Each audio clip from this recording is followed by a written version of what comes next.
vengeance that you could think of nothing else. Madam Toastmaster, fellow Toastmasters, and most welcome guests. When I answer that question myself truthfully, I answer it with a resounding no. I was most definitely not programmed to win. So upon the birth of my first baby boy, I held that little guy, and I declared to myself I was going to program this child to win in life, whatever that meant to him. I was going to program that child to win. I was going to program him to believe that he could accomplish anything. I used him as a science experiment because I wanted to know, what would an adult be like that believed in himself so much that he thought he could achieve anything? My son is now 21 years old, and I would like to report on those findings to you this evening. Evan was an excellent hockey goalie for a lot of years. He played for Thorold. And when he's 15 years old, he stepped onto the ice to try out for the team for the next fall. Only this time, he was listless, he was uninterested, and I waved him over and I said, "Buddy, what's going on? You look like you don't even want to be out there." And he said, "Mom, I told you and Dad I didn't want to play hockey anymore, but you weren't listening." And I said, "Oh, sorry." So okay, go get your gear off and we'll go home and we'll figure something else out. So he did. And as we're leaving the rink that night, I said to him, "Evan, I'm totally good. If you don't ever want to play hockey again, that is totally fine with me. However, you're not roaming the streets, so I'm sure you have another plan." And he said, "Yes, I do." And I said, "Oh, that's great. You seem to have your thoughts together about this. I'm excited for you. What are you going to switch to? Are you going to play lacrosse? Are you going to play football, baseball, soccer? What are you going to do?"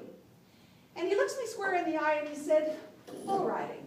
And I said, "Pardon?" And he said, "Bull riding. I want to be a bull rider, Mom. Programmed to win. What have I done?" 20 minutes go by and we're at home, and I started to thaw from the shock of this announcement. And I said, "Okay, Evan, I'm going to support you on this, but I know nothing about bull riding. So here's the deal. You're going to do all the research. You're going to find out where one has to go to become a bull rider. You're going to find the best trainer in existence, and you're going to find out how much. And oh, by the way, you're going to pay for every dime." And he said, "Okay," and he walks away, and I'm like, this is over, right? This is over. 3 weeks to the day, he came out, and he put $700 American cash on my counter. And he said, "Van Wert, Ohio, Mom. Hat Creek Ranch and Rodeo. Lyle Sankey was a world champion bull rider, and now he runs a 3-day school. It starts February 20th. Oh my God. We're going to win. What have I done? February 19th, we load up in my van, and I drive 6.5 hours through the worst snowstorm of my life.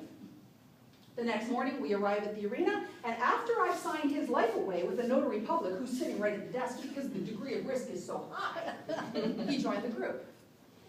25 cowboys learning to ride that day. My son was clearly the youngest at 15 years old. The morning was great. There were lectures, there were question and answer periods. They brought out an El Toro, which was like a bull on a spring, so they can learn the proper placement of the body. And I thought, what was I worried about? This is easy. We go for lunch, and we come back after lunch, and I'm thinking this is great, and I'm sitting waiting for the next lecture, just as I hear 2 cowboys reefing on 2 steel doors at the back of the chutes.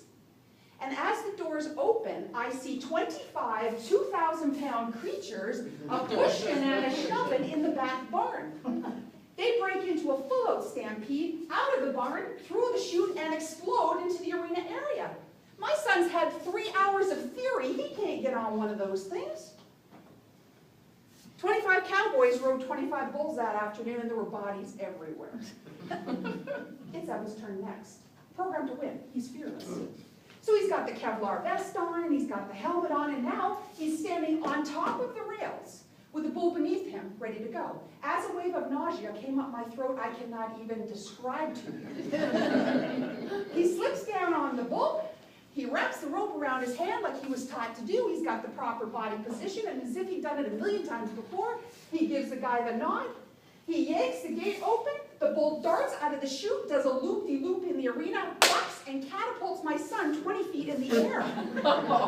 Programmed to win. What have I done? He comes crashing down underneath the bull as the bull is dancing around his head. My eyes are like this. As if he'd done it a million times before, he rolls out from under the bull, gets up, books it over the rails, climbs up the rails, and it's over. Great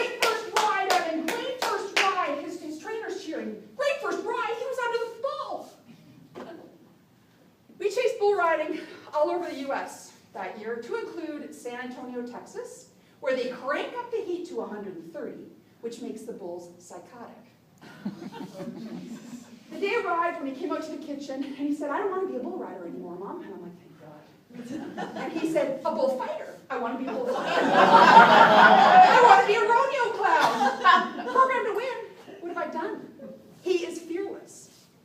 Skydiving was next. I got to get my skydiving license, Mom. He's 17 and he's jumping out of airplanes. Whitewater rafting, dirt biking, truck mudding, the list goes on and on. 2 months ago, he signed on the dotted line to embark on his ultimate career. He's always known this is what he wants to do. He joined the Canadian Army, and we are thrilled. But because he's been programmed to win since the day he was born, he does not want to be a military mechanic or a technician or a water specialist. No, programmed to win. Elite forces. He has absolutely every intention of qualifying for the JTF2, which is a Tier 1 program among the best in the world. Now let me clarify. These are the guys that they drop in, they fly in the middle of the night in the dark to God knows where, they drop them in the sea, they swim to the nearest land point where he gets up and he goes chasing the Osama bin Ladens of the world. Programmed to win, what have I done? Not a day has gone by in this child's life that he has not scared me to death. But I could not be more proud. He lives his bucket list every single day. He believes that life should be experienced, not watched from the sidelines. And I've learned a lot about life from my son and his attitude. And I encourage you at this time, live life, go after your dreams. Time is short. Thank you, Dr.